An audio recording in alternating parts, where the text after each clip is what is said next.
Topic है समीकरण और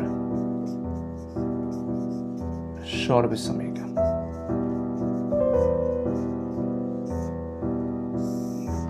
बहुत सारे बच्चे ऐसे होते हैं जिनको ये स्पष्ट नहीं हो पाता है कि समीकरण और सौरभ समीकरण में अंतर क्या होता है, ये होता क्या है। तो इसके बारे में हम जानते हैं थोड़ा बहुत। पहला पॉइंट है समीकरण। समीकरण होता क्या है, इसको इंग्लिश में बोलते हैं इक्वेशन। हाँ भाई, इक्वेशन। तो इक्वेशन किसे कहेंगे, तो इसको ये कह सकते हैं कि ऐसा बीजीय कथन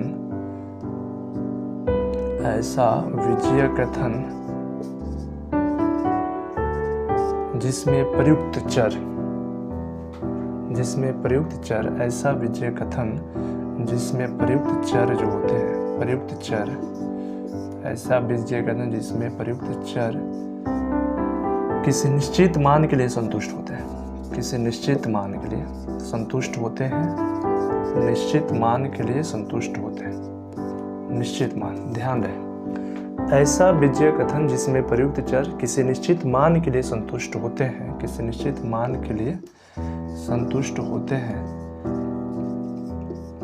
उसे हम कह देते हैं समीकरण। एग्जाम्पल में देखा जाए तो एग्जाम्पल में जैसे मान लीजिए x + 3 = मान लीजिए 9 दिया है। तो यहाँ पे x का कोई एक ऐसा निश्चित वैल्यू रखेंगे तभी ये जाके संतुष्ट हो पाएगी, अन्यथा कुछ भी रख देने से दोनों पक्ष संतुष्ट नहीं हो सकता है। तो यहाँ पे x का मान अगर 1, 2, 3 करके रखते जाएं तो एक स्थिति ऐसी आएगी जहाँ पे अगर x की जगह हम 6 रख देंगे और इसमें 3 ऐड कर देंगे, दोनों पक्ष जो होंगे वो सेम के सेम हो जाएंगे।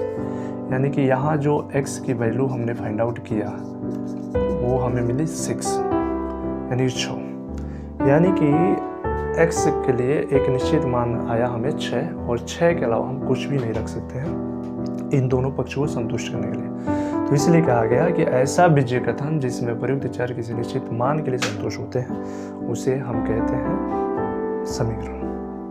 ठीक है, इस प्रकार से बहुत सारे हम लोग एग्जाम्पल दिखा सकते हैं। x + 5 = 9x - 3, इसको हल किया जाए तो कुछ ना कुछ इसका आगे रूप होगा। इस प्रकार से हमारा 5y + 9 = 2y3 हो सकता है। तो इस प्रकार से तमाम हमारे इक्वेशन बन के तैयार होते हैं। और इक्वेशन होता है क्या है कि उसमें दो पक्ष होते हैं, एक को RHS बोलते हैं और एक को LHS बोलते हैं। LHS लेफ्ट हैंड साइड की तरफ जो होता है LHS होता है, राइट हैंड साइड की तरफ जो होता है RHS होता है। यानी कि वाम पक्ष और दायां पक्ष, ये दो पक्ष होते हैं इसके। इस आधार पर बहुत सारे क्वेश्चन करने होते हैं। अब प्रश्न उठती है कि सर ये तो हो गया कि समीकरण क्या होती है, तो आता है कि भाई सर्व समीकरण किसे कहते हैं। तो सर्व समीकरण और समीकरण में बहुत ही माइनर डिफरेंस होता है, उसको भी हम लोग समझ लेते हैं। समीकरण में हम लोगों ने समझा कि ऐसा बीजीय कथन जिसमें प्रयुक्त चर किसी निश्चित मान के लिए संतुष्ट होता है उसे समीकरण कहते हैं। और प्रश्न बनते हैं सौरभ समीकरण के। सौरभ समीकरण का भी डेफिनेशन सेम ही रहेगा, थोड़ा सा डिफरेंस आएगा। इसको बोलते हैं इंग्लिश में आइडेंटिटी।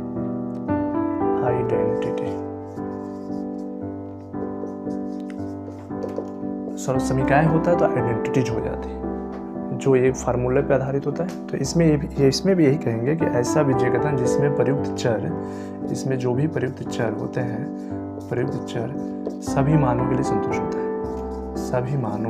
संतुष्ट होता है, ऐसा बीजीय कथन जिसमें प्रयुक्त चर सभी मानों के लिए संतुष्ट होते हैं। यानी कि इसमें कुछ भी हो सकता है, कोई भी मान हम रखेंगे तो ये संतुष्ट हो जाएगा।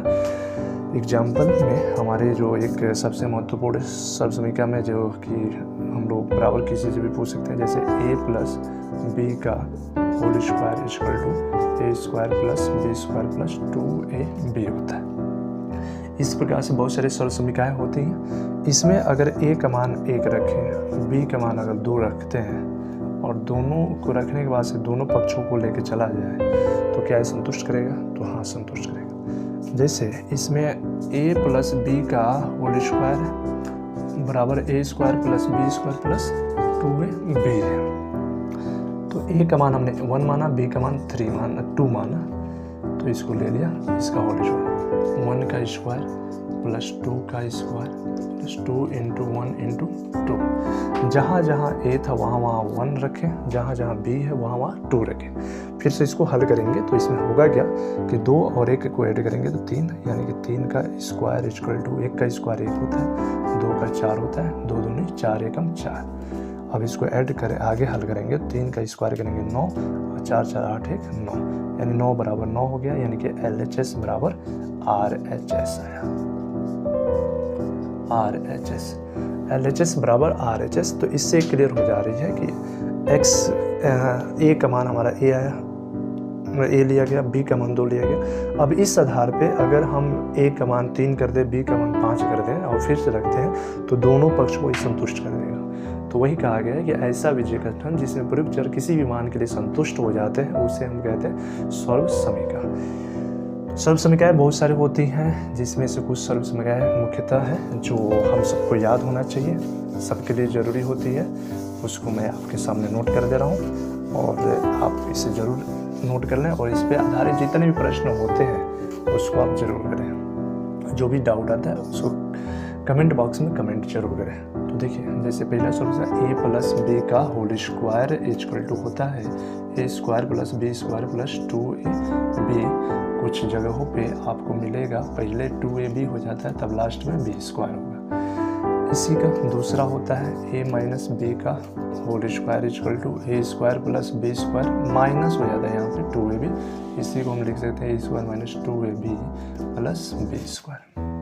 ठीक है, इसके बाद से तीसरा नंबर हम लिख सकते हैं a प्लस बी का होल क्यूब। तो होल क्यूब क्या होता है, तो a cube plus B cube plus 3ab into a plus B लिखते हैं। इसका एक और फार्मूला आता है a cube plus B cube plus 3a square b plus 3ab square, यानी कि इस a का गुणा इसमें किया तो a स्क्वायर और b हो गया, और फिर से ए बी में b का गुणा b में किया तो ए बी स्क्वायर हो गया, b का स्क्वायर हो गया। इस प्रकार से इसी का चौथा लिख सकते हैं a माइनस बी का whole cube equal to A cube minus होता है यहाँ पे b क्यूब माइनस 3ab और a माइनस b होता है। इसका सेकेंड रूप लिख सकते हैं a cube minus b cube minus 3a square b minus minus plus 3ab square होगा। इस प्रकार से हम लिख सकते हैं एक और फार्मूला आपका 5वां नंबर लिख सकते हैं a माइनस बी को लिया जाए a स्क्वायर और माइनस बी स्क्वायर को लिख सकते हैं एक ब्रैकेट में a माइनस बी, दूसरे ब्रैकेट में a प्लस बी करके। 6 नंबर आपके फार्मूले आ सकते हैं, जैसे मान लीजिए आपका सर्वसमीका हो सकता है a प्लस बी प्लस सी का होल स्क्वायर हो सकता है।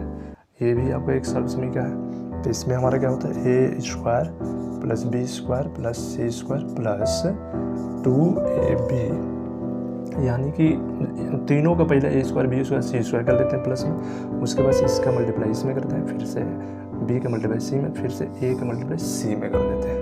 तो 2ab plus 2bc plus 2ca, ये टेक्निक होता है, सिंबल को ध्यान में रखते हुए हल करते हैं तो आराम से हो सकता है। इस प्रकार से कई सारे सर्वसमीकाएं होती हैं। आप जब इसको पढ़ेंगे तो आगे इसमें और सारे प्रयोग होंगे और जानने को मिलेगा। धन्यवाद। आशा करते हैं कि इसको आपने बहुत अच्छे से समझा होगा। Thank you watching for this video.